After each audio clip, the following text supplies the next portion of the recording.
Oh my god, everyone. Oh my god. Oh my fucking god. Oh my god. Holy shit. I'm going to be demonetized for swearing at the beginning, but holy moly. This is news just literally breaking. I've only just seen it. I will put a quick live stream together for you for the next, I don't know, however long. 10, 20 minutes, half an hour. I don't know. News is breaking that tonight that the Premier League's ruling that clubs can't sponsor themselves null and void in their case against Manchester City. It is quite incredible. I'm going to look at the article from the Daily Mail, and also we'll just take a look at what Kieran Maguire has said. Quite incredible, yeah. Stapleton's just gone out and say, even all this will be interesting. This is just off the cut, my reaction to it. I was literally a boot of Ganut, and then I seen the news, and I thought, oh no, I'm going to have to jump online and quickly do a reaction at this and get you involved. And yeah, I've had a brief read of the article. I haven't read it full, so we are going to go over it. And anybody that's joining us live on YouTube and Twitch, hello, it is. So it looks like the Premier League haven't put out a statement yet. We are expecting to hear from them, which was ironic because only just yesterday that they announced that the PSR rules will continue for another season or so. So news has literally come from the Daily Mail tonight. Take it with, yes, a pinch of salt, but now people are jumping on it. There is now reputable sources such as Kieran Maguire now responding to it as well, and the Times are now reporting it on top of that as well. Happy Valentine's Day to you. The love for this badge, the love, mwah, yes. If we can spend even a little further nowadays, get exciting, get excited. Hello, Gary. Hello, Dale. Hello, Gary. Rest in peace, every Newcastle fans. Valentine meal out. Just have a look at the phone. City, City, City. MCFC. Okay, please sue them, lads. They've tried to relegate Forest and Everton under these awful rules. Four clubs have obviously up against, or not up against. It was a Premier League versus Manchester City with Newcastle backing them, and then later I think it was Villa and was it Everton? Correct me if I'm wrong. I'm just guessing there. Hello, movie night delayed for half an hour. Yes, Matt. Yes, indeed. Look, the reaction to it is that apparently the Premier League, they haven't come out and said it yet, but the Mail are saying that basically Manchester City have won the case, which should, in hindsight, touch wood, allow clubs to bring in their own money from sponsorships. Now, that doesn't mean that Newcastle can go crackers and go free for all, because if we get into Europe, we've got to still abide by, and sorry to be a downer on you, got to abide by their rules, which is similar to the Premier League. So it's not all gung ho and Newcastle can go and get a £500 million sponsor from Aramco. It's not quite like that, but it is exciting news because since we had the takeover, we've been literally choked like that with not being allowed to spend. We had new rules come in place that clubs that have the parent sponsor can't sponsor themselves. Sub companies, basically, when Newcastle were taken over, they weren't allowed to use their own companies in the PIF to sponsor themselves. All these rules were being made and all this sort of bollocks because they were worried, they were threatened by Newcastle United. They didn't want a Chelsea happening. Didn't want another Manchester City happen. Did the fuck? No, they didn't. They were putting strangles on it. And I keep saying, I've said this in a few videos, I don't know any other business in the UK that you can't reinvest money in. It is absolute mental. It is absolute bonkers. It is mental. It is. So, we'll have a little look at what is saying before I jump into the article. Connor's my brother's in the chat. Hello, brother, from the same mother. Thought you were whining and dining me for Valentine's Day. Premier League have to pay City's cost yet. There could be loads. It's kind of gone on. This is going to rumble. The compensation rules and all that. The Premier League and all the rules set after the takeover of Newcastle United are now null, all legal and null and voided. We'll have to wait for the official confirmation, but I think you're on the right lines. Does this mean we can spend, says Alan? Kind of, which I want to bring ourselves back down to earth a little bit later. And yeah, so evening, Frank, you hope you're all right. Forest, yeah, says Gary, question mark. Keith Patterson said out owners will likely to get City carry on for now because we're not invited to the meeting where the rule was brought in, and Everton and Forest will get them to court as well, says Dale as well. So let's bring up this page for you. This is the article. And again, I've only just had a little brief run through it. I haven't read it properly, so I'll go through it and read it with you. So, in capital letters, this is done by Mike Keegan, published 5:30, just literally 2 hours ago, and I only got wind of it Well, it was updated at 6:05. So only got wind of it about half an hour back. So the Premier League are in crisis as they lose the legal battle with Manchester City in quote unlawful sponsorship rules. And the verdict could have serious consequences for all clubs. The Manchester City have challenged the Premier League rules on sponsorship deals in 2023. The rules were introduced after the Saudi-led takeover of our club, the two in Newcastle. So let's go on to read it then. I'll come back to your comments. I don't want to read too much of it because you'll get bored of it. I'll come back and forth. The Premier League has suffered a significant setback after tribunal, I can't even speak. I'm that excited. Deemed its sponsorship rules, which operated for almost 3 years, null and void in a bombshell verdict that could trigger a series of giant compensation claims and plunge the competition into crisis. An independent panel has sided with champions Man City and deemed that the league's associated party transactions, APT, which ran from December 2021 to November 2024, were unlawful. Wow, unlawful. After the proposed deals with the Etihad Airways and First Abu Dhabi Bank were blocked in 2023, City took the Premier League to court, effectively declaring war. They claimed that the league's APT rules around commercial deals with clubs and parties linked to them were unlawful. In September last year, God, I need a drink, a tribunal agreed with City, highlighting the 3 elements which deemed unlawful. This was the fact that in shareholder loans, where parties with stakes in clubs such as Arsenal and Liverpool often lend money at low or no interest, basically send a loans and get around it, we're not subject to the same fair market value test, including the APT rules. At the time, a row erupted between City and the Premier League, with the latter claiming that a number of tweaks to the rules would surface. So that's a little bit different to what we're talking about here with those loans, because that's been changed. Chief Executive Richard Masters, who we all love here at Newcastle, don't we? Do we fuck? Claimed that the tribunal had actually endorsed the APT rules and it added and it only found certain discrete elements that needed to be amended. Obviously, you've got the Manchester City there, Al Mubarak, the chairman, and so on and so on. Right, we'll pause at the minute because there's literally a ton of adverts on my blimmin' screen here. Let's have a look what you're saying. So that's the first piece of the article that we'll read out. The news should, and El Capo says, the news should also mean that PSR and the FFP rules set alongside those illegal rules will also be challenged as illegal. Sky Sports not even covering it. It won't be long. It will not be long. Very telling. The rules are set to stop Newcastle United and were set to seem illegal because other clubs were allowed to use third-party shareholders' loans with restrictions or scrutiny. Great point. Sky Sports are part of the Red Cartel. I disagree on that.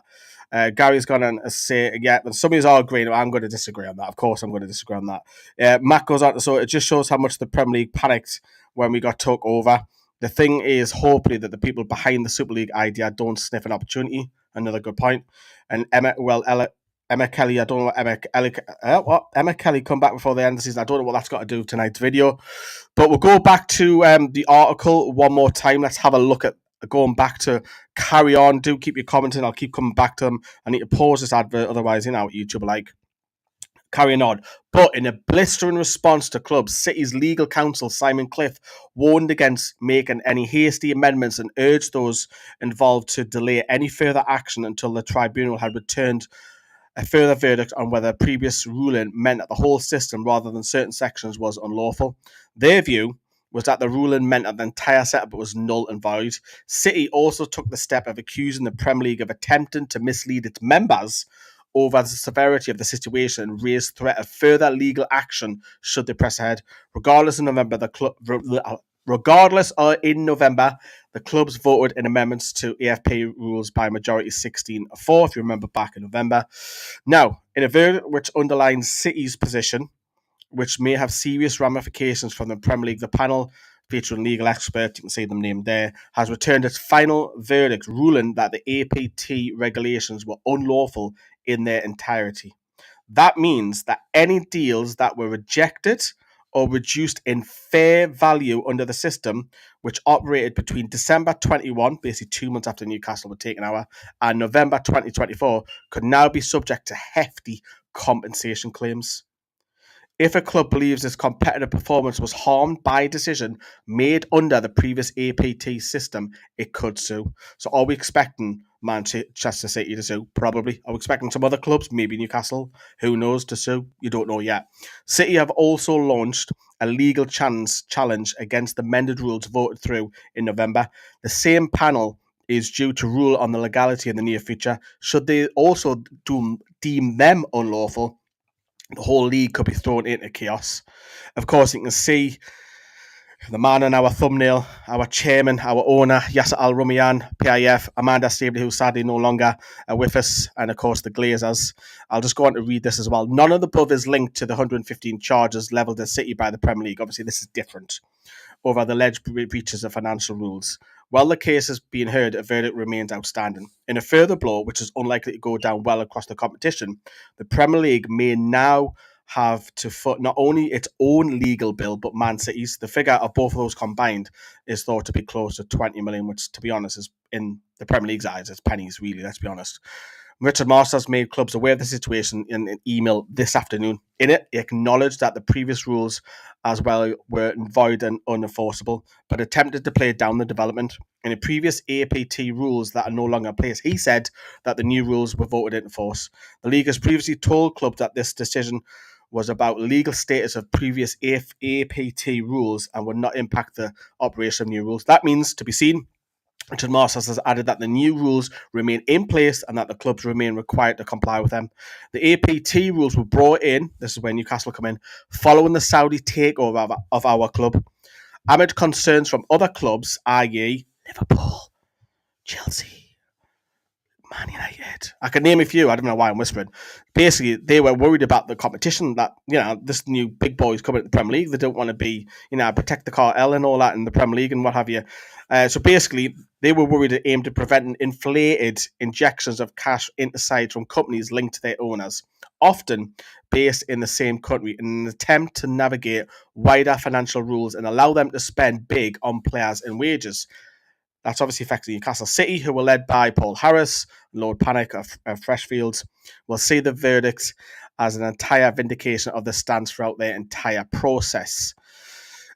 I'll just read this last bit out, then we'll go on to what are the APTs a little bit later. This 18-page final award seen by the Mail states in the first partial final award, it was declared that the APT rules and amended APT rules were unlawful in these three respects. There now arises the decision for question whether those respects can be severed from the remaining APT rules so that the remaining APT rules are valid and enforceable. The three respects in which the APT rules and amended APT rules were unlawful cannot be severed, with the result of the APT rules as a whole are void and unenforceable. Attention will now shift to the latest legal challenge. Should the tribunal again find in City's favour, it may well allow the likes of City and Newcastle to strike significantly higher agreements with current sponsors. So, basically then, for yous that are struggling, like some of that, look, I'll probably have to reread that again, I'm not gonna lie to you. From what I gather, if that then obviously the whole Premier League, these rules and laws that were brought in when we had the takeover were unlawful, and that would mean that you've heard that in the compensation might be due for Manchester City. There could be compensation for Newcastle. There could be a few other clubs, but that would basically it's void. So does that allow Newcastle United to go on and go and sponsor? I'm just going to throw it out there: a Saudi Aramco, whoever, Aramco, right? We'll just say that. Yes, in some aspects, because the Premier League ruling is obviously not fair, of course. But if Newcastle were to get it to Europe, we'll have to abide by UEFA's financial ruling as well, which is a little bit less stricter than what the Premier League's is. But it is positive news. It is. We'll have to keep an eye on the official stuff to come out yet. This has just been reported by the Mail, reported by the Times. It'll be on your Sky Sports and BBC and all this. If it's not already, it'll be up in the next hour or so. So take a deep breath, Lee. Take a deep breath. What is I saying? I think Newcastle knew this was coming. That's why they held back with new sponsors.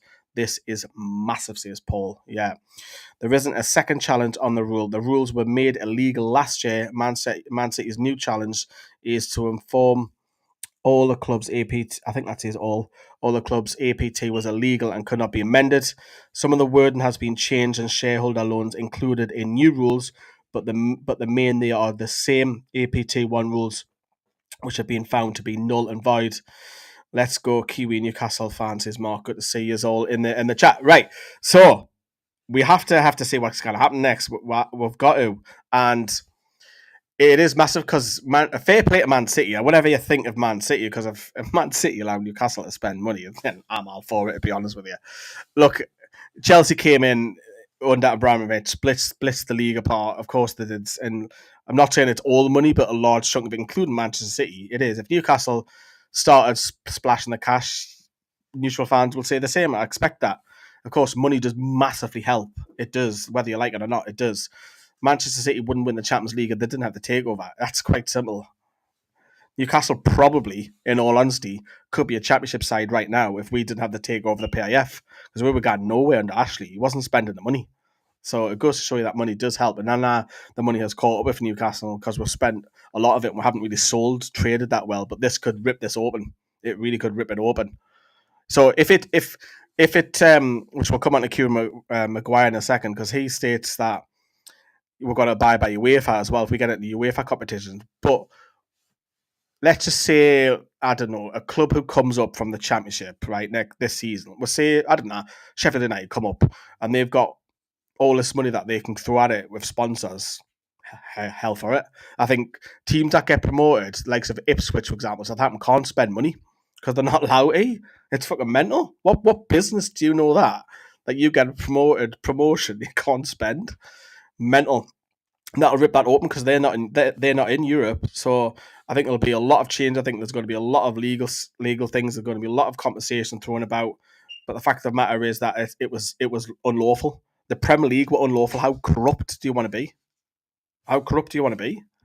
It's been proved allegedly. I must say allegedly because we haven't found the official information. But this is a lot of people are now reporting this as well. It's incredible. These unlawful rules forced us to sell Anderson and Minter. We could sue the hell out of the league. Yep, that's a good point. Gene's got to say, I'm a Manchester City fan. Well done, lads. F United, Arsenal, and Liverpool.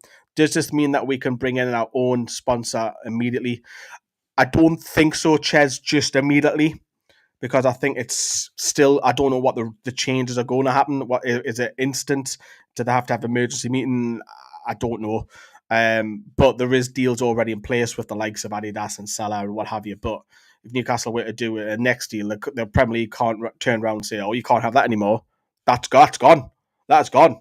If Newcastle want to go and get a fucking £300 million sponsor for a training ground, they can go and get that. However, UEFA might say something about it, but the Premier League kind of do fuck all about it, which is fucking brilliant. Thanks, Lee. Hello, I hope it's all right. Will the Premier League be punished as Ches? Well, according to that statement, it is. Well said. Let's go back to the share screen facility that we have.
The rules that were forced in place to stop us from going crazy spending money were illegal. What does the club do next? And what do Newcastle United do? They've been watching Manchester City in court alongside them, backing them. Well, not inside the court, but behind the scenes, backing them. What do Newcastle United do next? Do they then sue? Do they say, well, wait a minute, we had X, Y, and Z on the table. You've stopped us from doing this. We owe this money. Will that then affect the financial fair play, the PSR? Because if Newcastle owed Adamna, say if the Premier League Adamna blocked a deal for 200 million, that 200 extra million could go into Newcastle United and the Premier League would block that. So do Newcastle sue that and get that money back? And then does that have a knock-on effect into PSR? Because would that mean that Newcastle now technically have more to spend because the old compens. See, I'm going to open a can of worms here, aren't I? Let's be honest. I'm excited, but cautious at the time as well. So I very, very excited. The audio wasn't working for a while there, was it not? Okay, so with Kieran Maguire, I was basically just repeating what Kieran Maguire had been saying there. So apologies, I thought I had the audio on that as well. I've just basically repeating some of the tweets and reading them out. That's all I was doing on there. So apologies if the audio went. I am excited. I haven't fully put the stream together like I normally expertly do. I'm just using the share screen facility. So basically, looks like that there's going to be a lot of arguments. There's going to be a lot of conversation thrown about. Interesting to see what Newcastle do next, what stance they take, and we'll wait for the official, confirmation to come out. So yeah, very, very excited. Do you think the Carabao final will give more money to spend next season summer for PSR? Nah, I don't think the Carabao Cup final's probably got anything to do with the whole PSR. Back on now. Yeah, apologies about the audio before. I didn't realise. So very excited. Very excited, but also we can't just go and crack us because it's not official yet. But more money's going to come into Newcastle United. The rules were illegal. Clubs are going to sue. What happens next? Have to wait and see. But the Premier League can't do fuck all about it because it was illegal. That goes to show you how corrupt is our own league. How corrupt is the Premier League? Don't let them have the take off. I was scared. All the clubs and the same fucking clubs that wanted to break away to the Super League wanted to fuck off and leave their fans behind, worried about Newcastle coming in. Yeah. That says it for me. Are you cold, Andrew? No, I was just literally about to go out. So I was literally about to go out and I haven't got changed. So I just struck my coat on. I was like, right, how I was going to take the dog for a walk. So Newcastle should be able to spend. We'll have to wait and see on the official and what the rules will change to. And yes, the UEFA do say we can't go and have unlimited spending because the UEFA will stop that if we get into Europe, which the last thing we want is to be banned. So there is some legislation to have there, but we'll have to see what the whole new ruling of the Premier League is and all that sort of stuff. We'll read some of your comments up before I wrap up because I was only kind of going live for 10 minutes. I've just rambled. Are you cold? Yes, I am cold. Forget the Carabao Cup. In terms of PSR, it doesn't generate a lot of revenue. Might have more. You never know. And if one of you commented before, I've forgotten. If we had to sell, Elliot Anderson and Yakumba Minta because of PSR, but you blocked that extra 100 million or an extra 200 million from the Premier League. You don't know. And let's have a look. Man United will look to sue the EFPL for the loss of earnings and restraints on trade to be a game changer. It's official on Manchester City's end. It's an illegal null and void. Yes, Gene, love it. In the NBA, NFL here in the US, we have a cap for every spending each team makes it, to be fair. Any knowledge on the UEFA sponsorship rules? I'm sure they're more reasonable than the Prems. Yes, they are. I don't know off the top of my head the exact figure, but I'm sure I might be wrong. So take this as just me predicting. Yeah, I'm sure you're allowed to spend up to 80% of your income. I might be wrong on that. I'm not 100% certain. I'll have to look it up to be 100% certain as well. Even getting the Europa League final is pittance compared to just qualifying the Champions League. TV money, yeah, all right. Gate money, you could probably get some money on there. And Matt's going to say, yeah, that's what I was thinking with the Super League conversation may crop up again. But fans definitely managed to keep that from fair play. Yeah, they did starting and would be the same again if I tried, I reckon. David's got to say Newcastle will look to sue the Premier League for the loss of earnings and restraint on trade. This is a game changer. I thought you put Man United earlier, but anyway, drop your comments in if you watch the review. I'm going to wrap up there. I need to head out. I'm just excited. My phone's pinging left, right, and centre of all the news. It's exciting, but we can't go and have unlimited funds. But the main thing is the Premier League are fucking corrupt. There you go, everyone. Watch what is it, Dane. Have a great night.